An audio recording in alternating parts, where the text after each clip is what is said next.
Is there any key experience or lesson that you learned that's really influenced the direction, the growth of eTech, and how really you've been able to apply those insights into shaping the outcomes that you give in the customer engagement space? Yeah, so I think the biggest lessons learned is continually reinvent yourself. Because if you look during, like when COVID hit, as an example, when COVID hit, eTech put out 82% of our workforce in a remote location within 7 days. We have 3,600 seats in 3 countries and 10 sites. So that was an amazing task to do from anybody. Now, the good news is, during that process, here's what we found, because we were never remote. We don't believe in a remote. We believe remote is something you earn the right to work remotely versus, being able to just have it remotely. So we didn't have all those tools in place from a training perspective. So one of the biggest innovative things that we've done to do that is we've actually developed self-learning courses for our agents at home. By the way, you still get touched, you still get coached and all that kind of stuff during that. But I saw there was a big need because the first 30 days during COVID, as an example, results were great. Why is that? Well, the first 30 days, I'm on my honeymoon period because I'm working from home in my pajamas. Now, I said over time, not everybody's going to be disciplined to be able to do it, and not every coach can coach remotely. So we created these modules that actually let agents self-coach. So basically, like I told you how the QA systems work, we identify who, what, why, where, when, how to coach, right? Well, if the coach isn't coaching, what can I do now? Let's bypass that and give the agent an opportunity to click a button and do a self-learning LMS. And that's kind of one of the innovative things. But to answer the question, always reinvent yourself, because if you look at the companies that went under, right? And I hate to use Blockbuster as the example, but I remember I used this way back in the days. Blockbuster had the opportunity to merge, with Netflix for 50 grand, 50, whatever it was, 50 million, I mean. They didn't do it because they said, who is going to watch a movie from their home that you mail to them? And if you think about the Netflix story, their vision back then, Netflix. If you remember when Netflix was produced, it was in the 90s, because I remember getting them. That's when we used to call the internet the net. They always had the dream to be a streaming place. And that's what I've always looked at for not only myself, the senior team at eTech, and all of us leaders were visionaries, always looking for your next opportunity to reinvent yourself, to go to the mindset of where the world is going. And plus it helps me because I have 2 young daughters who tell me what I'm doing wrong every day.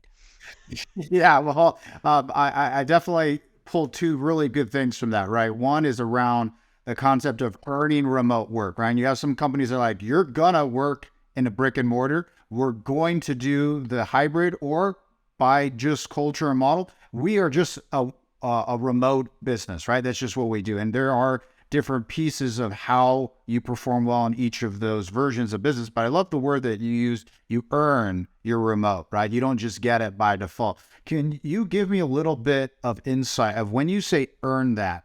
Do people have different opportunities where they actually, via performance or otherwise, they get to earn remote work? Absolutely. So, first and foremost, is always the client. Some clients want you brick and mortar, and we understand that, then that would be brick and mortar. But customers who are willing to let you work remotely, it's literally a packet of information that goes out. You have to show up. You have to be scheduled adherence. Your key performance benchmarks have to be met. And if you meet all those, you are allowed to work remotely. So it's basic what you would have to do if you came to the call center. And then what we do, we also have meetings. When we do remote work, you have to be within driving distance to one of our sites. So we still like to bring you in once a month just to actually talk to you and have a meeting, stuff like that. But that's it. But the earning is just simple KPIs. What's interesting there is during the pandemic, we found that certain people did really have conducive work environments at home, good internet, right? They didn't have a place, or they didn't like the fact that they weren't around other people, right? They're learning water cooler talk, they're coaching, even just the camaraderie culture just was disconnected for some people that couldn't find a way to use collaboration over communication and other vehicles to really leverage a pure remote environment. Do you find that you have a mix of employees that prefer not to go remote, and they actually have other avenues of how they're incentivized for those who incentivizing the remote work, isn't there? Or just is that really a big thing for you where people go, hey, remote work is the thing if I can earn it? Yeah, so it's 2 parts. So remember I told you we moved 82% of our workforce home in 7 days? That 18% actually refused to work remotely. They basically said, I got a job to get away from my spouse and my kids and my family, so I'm coming to the center. So we kept the centers open. But I don't think, and you're absolutely right, not everybody can work remotely. We don't believe in that. Neither do most of the people we talk to. Some of our people will say, hey, I can't work remote because I'm not focused enough, or I don't have the background or the conducive internet. Those things, by the way, the background noise, the internet, those can all be solved, right? That's not a problem, but I think it's really the discipline of the person. Not everybody can work remotely. I always say this, 95% of the people come to work to do a good job.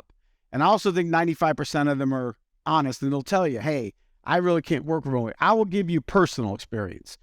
If it wasn't for my boss being my mentor for 30 some years, I probably would have shot myself during COVID. Because I am, as you can tell, I am an extrovert. No, no. I breathe on living and talking to people. That's my lifehood. And when they'd locked us down to no travel, I was going insane in this house. Now, I do work remotely, but I'm always traveling, right? But that just killed me. And if it wasn't for a support group of mentors, I probably would have, went off the deep end because it really drove me crazy being isolated like this because I'm used to being out. So you have to think about the human person you're dealing with. And when you have, like what eTech has, is we believe in a servant leadership culture, which is to serve others first.